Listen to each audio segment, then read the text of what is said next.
이제 마태복음 6장 12절 말씀을 함께 보려고 합니다.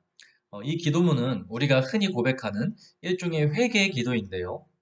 말씀을 보기 전에 한 가지 질문을 생각해 보면 예수님께서 십자가에서 우리의 과거, 현재, 미래의 모든 죄까지도 다 대속해 주셨어요. 여러분 믿으십니까? 그렇다면 이제 그 사실을 믿고 사는 이제는 하나님의 자녀가 된 우리가 계속해서 회개하며 기도할 필요가 있느냐는 거예요. 그래서 소위 구원파라고 하는 이단에서는 회개를 가르치지 않아요. 이제는 우리가 구원받을 때 한 번 회개하고 끝났으니까 더 이상 회개할 필요가 없다라는 거죠. 오늘의 말씀은 이러한 질문에 대해서 아주 명쾌하게 답변이 되는 말씀이에요. 그리고 이 기도를 알려주신 주님의 깊은 마음을 우리는 느낄 수가 있어요. 주님의 깊은 뜻이 이 기도문 속에 담겨 있다라는 것이죠. 자, 오늘 말씀을 한번 같이 보겠습니다. 먼저 헬라어로 읽어보면요. 아페스 헤민 따 오페일레마따 헤몬 호스 까이 헤메이스 아페카멘 또이스 오페일레타이스 헤몬 이렇게 읽고요. 한글로 번역하면 우리가 우리에게 죄 지은 자를 사하여 준 것 같이 우리 죄를 사하여 주시옵고 라는 기도문입니다. 똑같이 누가복음 11장 4절 상반절에 이 기도가 나와 있고요. 이 헬라어로 직역을 해서 해석을 해보자면 페스는 용서하다는 거예요. 해민, 우리를 용서해 주세요. 따 오펠레마따 해몬, 우리의 빚들을, 이게 복수인데요. 오펠레마따는 복수를 가리켜요. 오펠레마가 이 빚을 말해요. 빚. 그래서 우리의 빚들을 용서해 달라. 호스가이 뭐뭐와 같이 우리가 아페캄에 용서한 것과 같이 누구를 또이소 펠레마타이스 빚진 자들 우리에게 빚진 자들을 용서해 준 것 같이 하나님 우리도 우리의 빚들을 용서해 주세요라고 하는 거예요. 예. 마태복음과 누가복음의 이 차이를 보면요. 마태복음에서는 빚이라고 오펠레마를 썼는데 이 누가복음에서는 하마르티아스라고 해서 죄라는 단어를 쓴 차이를 볼 수가 있습니다. 예. 자, 이것에 대해서는 이제 차후에 더 설명을 드리고요. 일단 전체적으로 이 문장을 봤을 때 우리의 죄를 용서해 달라는 그 근거, 조건이 뭐냐면 바로 우리가 형제, 다른 사람의 빚들 또는 죄를 용서해 준 것과 같이 이 누가복음에 보면은 까이 까를 하는데 까르라는 거는 이 영어로 because 왜냐하면이에요. 그러니까 우리가 우리의 형제의 죄를 용서해 줬기 때문에 용서해 준 것과 같이 하나님 우리의 죄도 우리의 빚도 용서해 달라는 기도인 것이죠. 이제 그럼 구체적으로 이 말씀을 좀 더 살펴보도록 하겠습니다. 자, 우리가 먼저 여기서 주목할 단어는요, 바로 이 오펠레마따라는 단어예요. 네. 오펠레마라는 것은 빚을 가리키는데요. 성경에서 이 단어는요, 많이 나오질 않아요. 구약 70인역 보면은 신명기서 24장 10절에 한번 나오고요. 로마서 4장 4절에 유일하게 나와요. 이것은 전당물 혹은 보수로 번역이 되어 있는데 마땅히 받아야 되는 어떤 의무를 가리키는 것이죠. 당시 유대인 랍비들은요, 하나님께 불순종하고 죄를 지으면 그분께 빚을 진다는 개념이 있었어요. 그래서 그들은 아람어로 죄를 뭐라고 하냐? 초바라고 불렀는데요. 이것은 빚을 의미했어요. 그래서 마태는 유대인들에게 기록한 책이기 때문에 그들에게 익숙한 빚이라는 단어를 사용한 거죠. 그러나 헬라적 문화에 더 익숙했고 이방인들을 위해서 누가복음을 썼기 때문에 누가는 이것을 빚이라는 표현보다는 죄라는 단어를 쓴 것이라고 볼 수가 있습니다. 그래서 이 빚이라는 것은 물질적인 어떤 빚을 말하는 것뿐만이 아니라 도덕적인 빚도 포함이 되는 단어예요. 그래서 우리가 하나님께 죄를 지었을 때 이것을 유대인들은 빚을 지다라는 개념으로 생각했던 것입니다. 여러분 생각해 보면요, 빚을 지다 그리고 죄를 지다 이 빚과 죄는 유사한 개념인데요. 빚을 갚지 않으면 어떻게 됩니까? 빚을 갚지 않으면 이자가 점점 늘죠. 그리고 그것이 나중에는 눈덩이처럼 불어나게 돼요. 예. 이처럼 죄도 우리가 그것을 회개하지 않고 해결하지 않으면 계속해서 그 죄가 늘어나고 심해질 수 있다는 거죠. 마치 곰팡이처럼요. 옛날 우리말에 바늘도둑이 소도둑 된다는 말이 있잖아요. 예, 작은 죄로 시작을 해서 결국 큰 죄악을 저지를 수 있다는 것이에요. 빚도 그러한 속성이 있어요. 그래서 빚을 지다와 죄를 지다는 개념은 어떻게 보면 같을 수 있다는 거죠. 예. 그래서 마태는 이것을 오페일레마 해가지고 빚이라고 기록을 한 것입니다. 자, 그렇다면 죄라는 의미는 무엇인가요? 자, 누가복음에 보면은 여기 보시면은 아까 말씀드렸듯이 누가는 여기 하마르티아스라고 했어요. 하마르티아스. 예, 죄라고 성경에서 번역이 되는데 복수입니다. 죄들. 죄라는 것은요, 기본적인 개념은 어떤 관역을 벗어나다는 거예요. 관역을 벗어나다. 네. 이것은 우리 인생의 관역이 되고 목적이 되는 하나님으로부터 벗어난 모든 생각과 감정과 행위를 말합니다. 즉, 에덴 동산에서 아담이 하나님으로부터 벗어나서 스스로 하나님이 되고자 했던, 자기가 이 에덴의 주인이 되고자 했던 그 마음, 그것이 바로 죄의 근원이고 본질이라는 거예요. 그래서 죄는 하나님으로부터 벗어난 모든 생각과 감정과 행동들을 바로 죄라고 하는 거예요. 예. 그래서요, 이 빚과 빚을 지다와 죄는 같은 개념이라는 거예요. 자, 그러면 한 걸음 더 나아가서 우리가 하나님 앞에 진 빚은 무엇인가? 예. 하나님 앞에 우리가 큰 범죄자들인데요. 하나님 앞에서 죄인들인데 이 죄의 빚을 지는 것이 무엇인가? 특별히 우리가 하나님께 지은 가장 큰 죄, 빚은 바로 사랑의 빚이에요. 용서의 빚을 말하는 거예요. 하나님께서 우리의 모든 죄악을 용서해 주셨어요. 여러분 믿으십니까? 우리는 그 큰 빚을 진 자들이라는 거죠. 예수님께서 우리의 죄악에 대한 하나님의 심판, 대가를 모두 십자가에서 치르셨어요. 이 사실을 믿는 우리 모두는 하나님께 큰 빚을 진 자들이라는 것이죠. 하나님은 아무런 대가 없이 우리를 용서해 주셨어요. 그래서 하나님께서는요, 이것을 믿는 자녀들은 이제 다른 형제의 죄도 용서해 주길 원하시는 거예요. 그리고 우리가 그 은혜를 기억하며 하나님의 은혜 가운데 젖어서 살기를 원하시는 거예요. 그래서 여러분, 유대인들의 이 문화 속에는요, 유대인들은 대속죄일이 있는데요. 큰 행사인데요. 이 대속죄일 전에 자신에게 잘못하거나 자신이 잘못한 것에 대하여 형제들을 미리 찾아가서 용서를 구하는 문화가 있었어요. 자신의 죄를 용서받기 전에 형제의 죄를 용서해 주는 것이죠.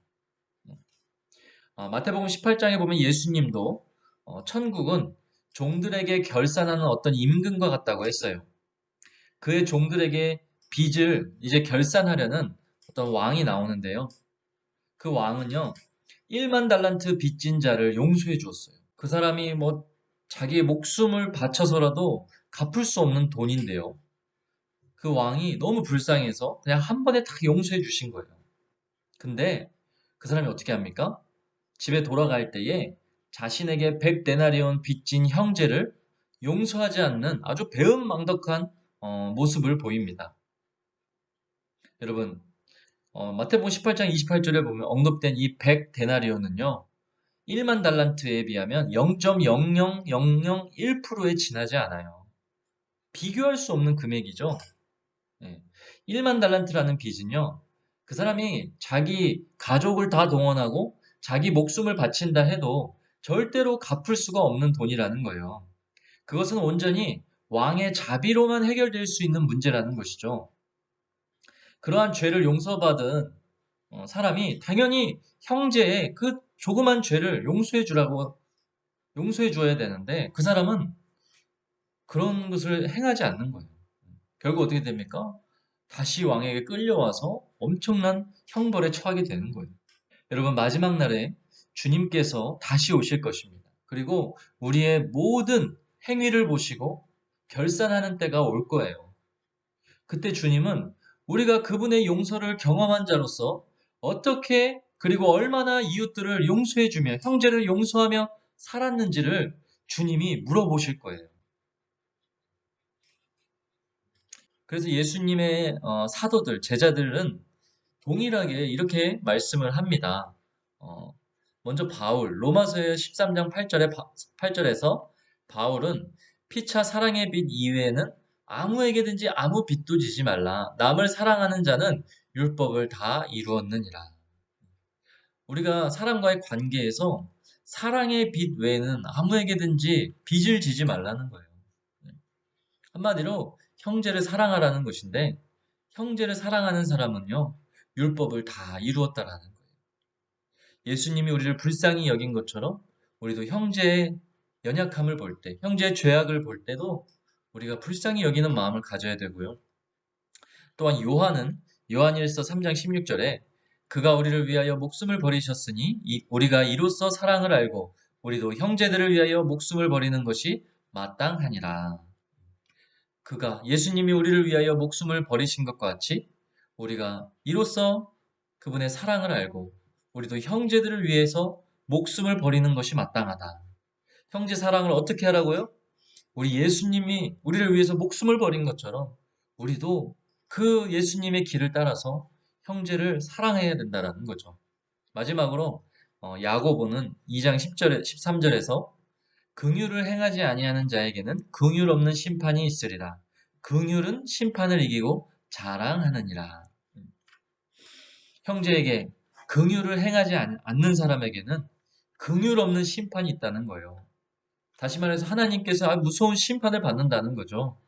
그러나 긍휼을 베푸는 자는 심판을 이기고 자랑하느니라. 정말 놀라운 말씀이죠. 이 방송을 보고 듣고 계시는 우리 성도님들, 우리가 형제를 용서하면 할수록 우리는 하나님의 용서를 더욱 깊이 경험할 수 있게 되는 거예요. 우리가 아버지, 부모님의, 어머니의 사랑을 잘 모르다가 우리가 부모님이 되면 그 사랑이 얼마나 크고 깊은지 깨닫지 않습니까? 비로소 자녀를 우리가 자녀의 죄를 용서하게 되므로 우리 아버지 하나님이 우리의 죄를 이렇게 용서하셨구나. 그 용서의 크기와 깊이를 깨달을 수 있지 않습니까? 이처럼요, 여러분, 용서를 해본 자만이 용서의 가치와 그 무게를 알 수 있는 것입니다. 그래서 주님은 이 기도를 우리에게 가르쳐 주신 거예요. 형제를 용서하라. 그리고 그 용서한 마음을 가지고 하나님께 나와서 용서를 구하라. 그리하여 하나님이 우리에게 베풀어 주신 그 놀라운 사랑과 그 용서의 은혜를 기억하고 깨달으라. 그 은혜 가운데 계속해서 너희는 살아가라. 그렇게 주님이 말씀하시는 거예요. 그것이 바로 이 기도를 가르쳐 주신 주님의 마음이라는 것입니다. 종교개혁자인 존 칼빈은요, 이 회개에 대해서 이렇게 말했어요. 회개는 우리의 생활을 하나님께로 전향하는 것이며 이는 하나님께 대한 신실하고 진지한 두려움에서 나온다. 회개 기도를 통하여서 우리는 우리 인생의 목적이 되시고 표적이 되시는 주님께로 계속해서 우리는 돌아가는 거예요. 이 세상에 살면서 때로는 잘못된 길에 빠지고 또는 더러운 악이 물들지라도 다시금 주님 앞에 회개하면서 형제를 용서하고 하나님 앞에 회개하면서 주님께로 우리는 다시 돌아가게 되고 인생의 목적과 방향 되시는 주님과 하나가 되는 것입니다. 여러분, 예수님께서 이 주기도문을 가르쳐 주시면서 마태복음 6장 9절에 제가 서두에 저의 첫 번째 강의를 들으시면 알 텐데 제자들에게 너희는 이렇게 기도하라고 하셨어요. 여기서 여러분 너희는 이렇게 기도하라라는 단어가 이 프로슈캐스테인데 이거 현재 시제예요. 헬라어에서 현재 시제는요 계속적인 반복을 나타내요. 다시 말해서 예수님께서 가르쳐 주신 이 주기도문을 한 번 하고 끝내는 것이 아니라 계속해서 반복해서 너희의 삶 속에 기도하라는 거예요. 한마디로 한 번 하고 끝내는 회개가 아니라 계속해서 너희의 삶 속에 회개하는 심령으로, 회개하는 마음으로, 회개하는 중심으로 살아가라는 것이에요. 그러므로 소위 구원파에서 말하는 그러한 잘못된 가르침은 이단적인 가르침인 거죠. 여러분, 이 기도를 통하여서 우리는 주님의 크고 놀라운 사랑을 더 깊이 알 수 있게 됩니다. 그리고 그 은혜 속에 계속해서 우리는 살아갈 수 있게 되는 거예요. 그러나 이 기도를 하면서 형제를 용서하지 않는 사람, 형제를 사랑하지 않는 사람은요, 아무런 의미가 없는 거예요.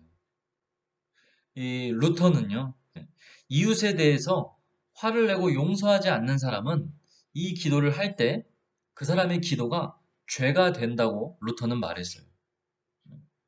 그러니까 아주 가증한 기도가 되는 것이죠. 그런 사람은 차라리 기도를 안 하는 게 하나님 앞에 죄를 안 짓는 게 된다는 거예요.